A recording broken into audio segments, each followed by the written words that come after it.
आप सभी को जोहार नमस्कार। मैं हूं मनमंत बैस। जैसा कि आप जान रहे हैं, जागो झारखंड यात्रा की उसी यात्रा पर हम लोग हैं। और इस यात्रा के बीच में जो लोग मिलते हैं, जो लोग बताते हैं, कुछ लोग जो अपनी बातें मुझे बताते हैं, जो लोग क्या कैमरे पर नहीं बोल सकते हैं, जो लोग कैमरे पर नहीं आना चाहते हैं, मैं कुछ वैसे लोगों की बातों को मैं आपके सामने रख रहा हूँ कि जब मैं उन लोगों से मिलता हूँ, जब मैं फील्ड में रहता हूँ, या कहें जब मैं यात्रा पर हूँ और यात्रा पर जब कंटिन्यू में चल रहा हूँ, तो दो व्यक्ति ऐसे मुझे मिले। जब मैं खूंटी में था तो खूंटी में एक व्यक्ति और जो सज्जन थे, वो मुझे मिलने, जहाँ मैं रात्रि विश्राम कर रहा था, जहाँ पर मैं रात को रुके हुए था, वहीं पर वह मुझसे मिलने आए थे। और एक व्यक्ति खरसावां में हमें मिले, जो कि दोपहर का समय था। तो वह व्यक्ति जो बातें बताए हैं, शायद वह बातें आप लोगों को भी जाननी चाहिए। जिस तरीके से उन्होंने बताया, मैं हूबहू तो वह बातें आपके सामने नहीं रख सकता हूँ, लेकिन जो वह बातें उनके द्वारा जो जो कही गई है, जो वह बातें बता रहे थे, जो लोग बोल रहे थे, वह मतलब मुझे भी लगता है और मुझे भी लगा कि शायद यह बात कि आम पब्लिक तक जानी चाहिए। और चूंकि मैंने उन्हें बहुत रिक्वेस्ट किया कि आप कैमरे पे आके यह सब बातें बोलें, लेकिन वह कैमरे पे आने से मना कर दिया और बोले कि नहीं, मैं कैमरे पे नहीं आ सकता हूँ। लेकिन मैं आपको बातें यह सब बता रहा हूँ, आप यह सब बातें को आगे तक रखिए। तो जो जो खरसावां में जिनसे मेरी मुलाकात हुई थी, चूंकि वह एक व्यवसाय चलाते हैं, इसलिए वह सामने के कैमरे पर ना आकर के और वह सब बातें को जो बताएं, वह बातें मैं आपके सामने रख रहा हूँ। उनका कहना था कि जो टैक्स भरते हैं कि हम लोग, चाहे स्टेट गवर्नमेंट की हो या सेंट्रल गवर्नमेंट की हो, जिन्हें भी हम टैक्स भरते हैं, यानी आम पब्लिक जो टैक्स भरती है, और उसमें वह मिडिल क्लास की बात कर रहे थे।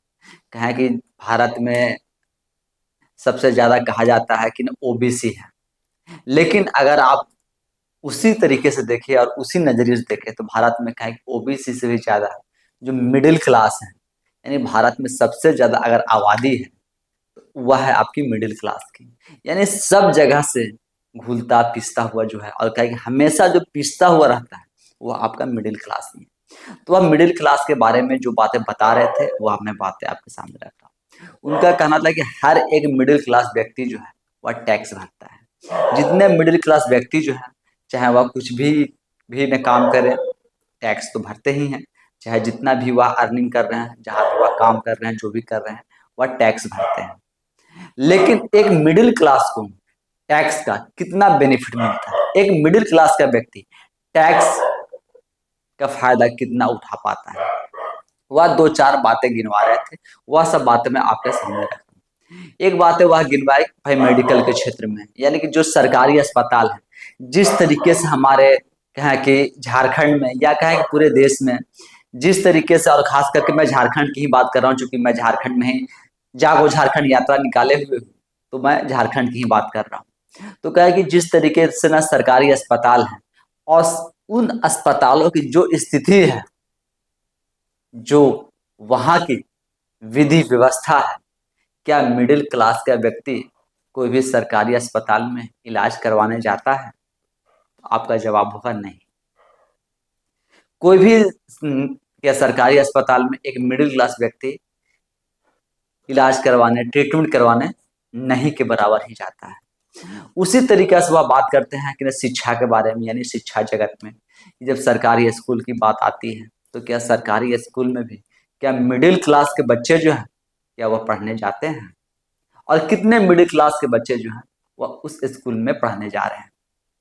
तो यहाँ भी आपको जवाब वही हुआ कि सरकारी स्कूल में तो मिडिल जो क्लास है, मिडिल क्लास के बच्चे जो हैं, वह तो पढ़ने जाते ही नहीं। क्योंकि इनके बच्चे भी भले क्या हाई फाई जो प्राइवेट स्कूल हैं, बड़ी जो स्कूलें हैं, उसमें नहीं जाते हैं, लेकिन जो मध्यम वर्गीय, या कहें कि जो ऐसा कि ना, मैं मिडिल क्लास की बात कर रहा हूँ, तो उसी तरीके से जो मध्यम वर्गीय या मिडिल क्लास के जो स्कूल हैं, उसमें यानी प्राइवेट में ही जो मिडिल क्लास के हैं, उसमें इनके बच्चे पढ़ने जाते हैं। जब हॉस्पिटल की सुविधा हो, तब मिडिल क्लास वहाँ भी नहीं जा पाते हैं। शिक्षा की जब सुविधा हो, तो वह स्कूल में भी मिडिल क्लास के बच्चे नहीं जाते हैं। लेकिन टैक्स तो हम सब भरते हैं। लेकिन टैक्स का फायदा हमें क्या मिलता है?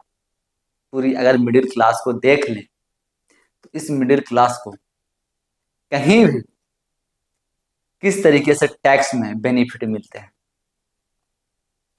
अब इनके ऊपर उनका सुझाव था कि जब यह सब जो जो समस्या है, यह सब समस्या का समाधान क्या हो, तो समाधान का जो उनका कहना था कि समाधान एकदम सिंपल सा है, वह यह है कि जिस दिन से सरकारी अस्पताल में हमारे जिला के अधिकारी, नेता, मुख्यमंत्री या जितने बड़े बड़े पदाधिकारी हैं, उनके बच्चे और वह खुद जब सरकारी अस्पताल में इलाज करवाने जाएंगे और इलाज करवाएंगे, तो वहाँ की जो व्यवस्था है वह कहेंगे स्वयं और धीरे धीरे ऑटोमेटिक जो है वह बदलती रहेंगी। क्योंकि जब भाई अधिकारी वहाँ आएंगे, नेता लोग आएंगे, भाई मंत्री, विधायक, मुख्यमंत्री आएंगे, तो ऑब्वियसली है कि वहाँ के जो सरकारी अस्पताल की जो विधि व्यवस्था है वह टाइट की जाएगी, उन्हें दुरुस्त किया जाएगा, क्या उन्हें अच्छा से बनाया जाएगा। और यह कि अनिवार्य रूप से कर देना चाहिए, इनके बच्चे जो हैं और यह खुद भी जो है, इनके फैमिली के लोग जो है, वह सब भी सरकारी अस्पताल में ही जाए, वहाँ ही ट्रीटमेंट करवाए, वहाँ से ही इलाज करवाए। क्योंकि जब आप अधिकारी हैं, तो सरकार की जिम्मेवारी बनती है और जितनी सरकारी संस्थाएं हैं यह सब भी आपके अंडर और आपके आपके कंट्रोल में आती हैं। तो जब आपके कंट्रोल में है और आप खुद ही वहाँ इलाज करवाने जाएंगे, तो क्या वहाँ की विधि जो व्यवस्था है, क्या वहाँ की जो समस्या है, क्या उसका समाधान नहीं मिलेगा? जरूर मिलेगा, जब आप वहाँ जाना शुरू करेंगे तो।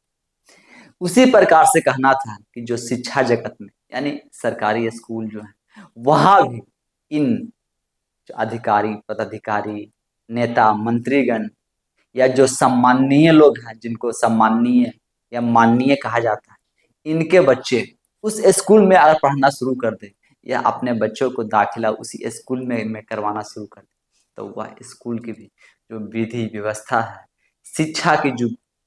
शिक्षा की जो गुणवत्ता है, वह भी फुलफिल होगी। आज के समय में देखेंगे 1 से 8 तक के क्लास है, लेकिन इस 1 से 8 तक के क्लास में टीचर कितने हैं? 2 हैं। क्या जो 2 टीचर हैं, क्या उनके भी बच्चे सरकारी स्कूल में क्या पढ़ने जाते हैं? आपको जवाब मिलेगा नहीं।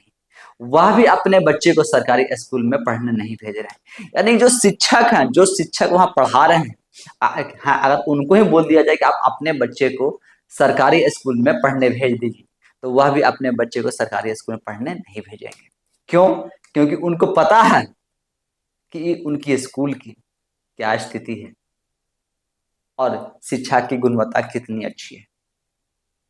तो जब मैं जागो झारखंड यात्रा के रास्ते में हूँ, तो जब लोगों से इस तरीके की ना मुलाकात होती है, लोग जब बोलते हैं कैमरे पे आना नहीं चाहते हैं, तो ऐसे लोगों की जो बातें निकल कर के आती है, मैं आपको इसी तरीक़ा से उनकी बातें रखता रहूँगा और आपको भी बताता रहूँगा कि क्या वाक़ई में जो मिडिल क्लास की वह बात बोल रहे हैं, क्या मिडिल क्लास को वह फ़ायदा मिल पाता है या नहीं मिल पाता है। आप सब भी क्या सोचते हैं, वह सब भी आप हमें कमेंट्स के माध्यम से ज़रूर बताएँ।